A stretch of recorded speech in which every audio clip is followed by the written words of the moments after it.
So, okay, what we're looking at now is how to validate and protect an Excel worksheet. This is used when you have some sort of a form you've created and you want to use Excel for yourself or for others to put information into. Basically, you're collecting input from other people. So Excel lets you create a worksheet that others can enter information into, and it prevents people from putting in bad data, at least as best as it can. It's not perfect. But it helps ensure that people enter valid data. So in this problem, we're going to collect several pieces of information from users, and in as much as we can, we're going to validate it. And we're going to also prevent the user from altering any cells on the workbook that they shouldn't. So what we've got here is a workbook that has a invoice for Pete's computer repair.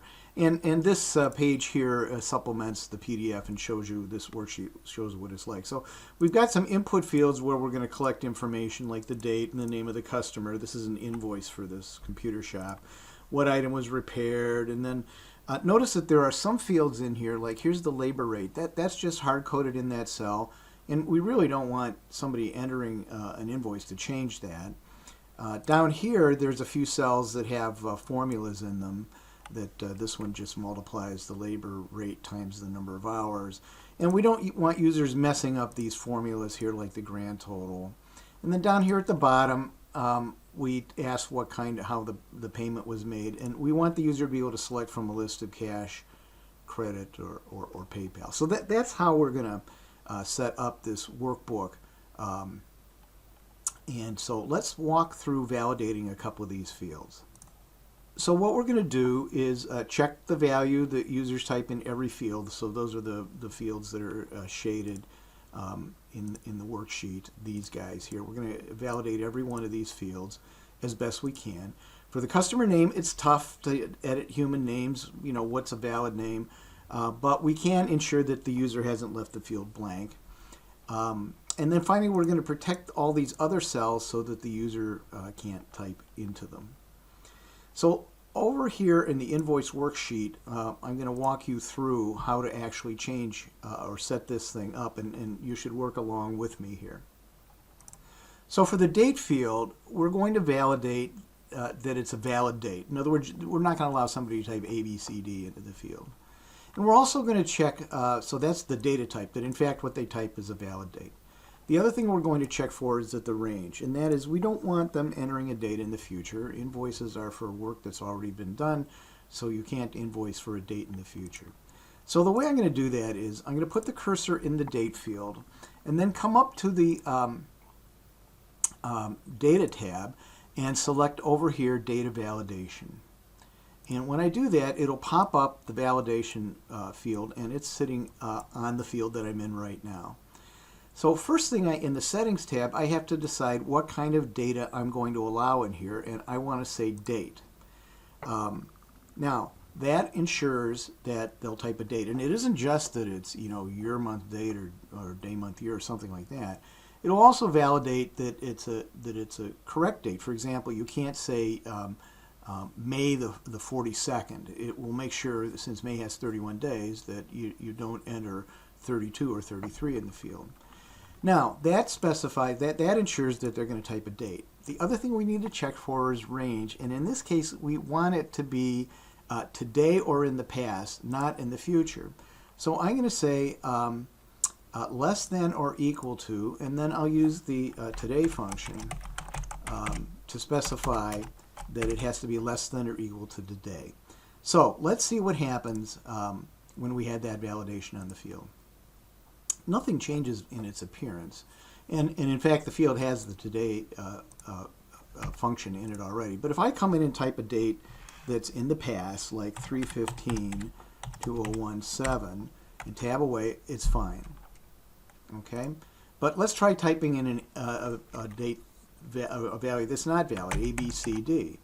If I try that, then I get this pop-up. This value doesn't match the data validation restrictions defined for this cell. Now, that's a lousy error message because it only tells you that something went wrong, but not how to fix it. We'll get to that later. Now I can click on retry, or I can click on cancel. If I click on cancel, it tosses what I had typed already. Suppose I try and type a date that's in the future, like 4/1/2017. It's not going to allow that either. And finally, it won't allow an invalid date like February 31st, 2017. That's in the past. It's a date, but it's not a valid date, so it won't allow that. So it's going to require me to put in a valid value for the date. Now, let's look at improving the error message. It's important in an error message to not tell somebody that what they typed is bad. You have to tell them what would be a good value.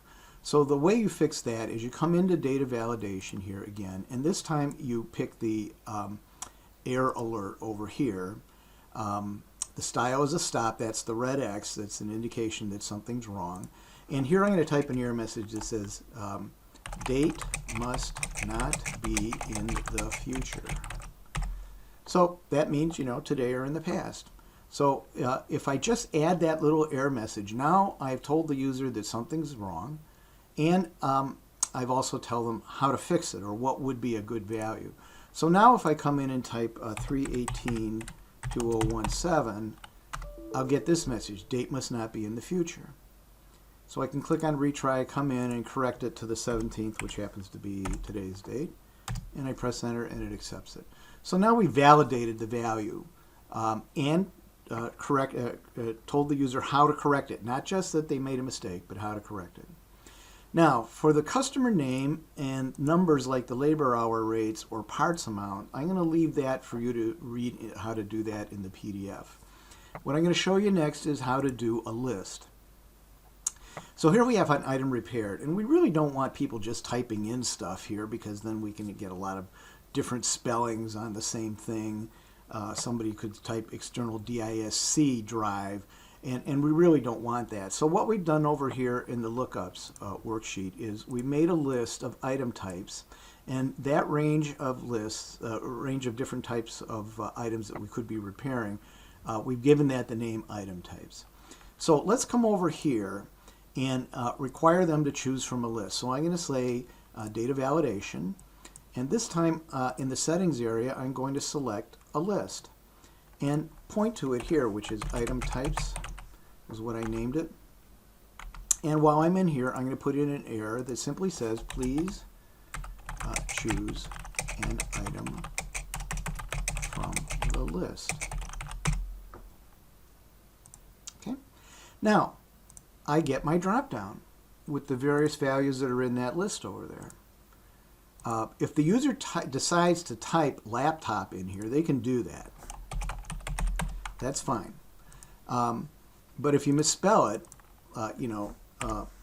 laptop or something like that, then you'll get this message, please choose an item from the list. I drop the list down, and you have to back out of here because it doesn't allow that there. I just deleted it by pressing the backspace key. Then I can select laptop. So now we've required that the user choose from our list, and we won't have misspellings of the word laptop or disk drive or something like that, which causes a lot of problems in businesses, because if you allow users to type in names like this, then you're going to wind up with a lot of variations and misspellings and so on. It makes it very hard to report. How many laptops did we do last month? Well, if people have a lot of different spellings of it, the report gets to be very difficult. So that's how you do basic validation. I'm going to give you one more video that shows how to protect the other cells in this worksheet so that the user can't type in them or even select them for that matter.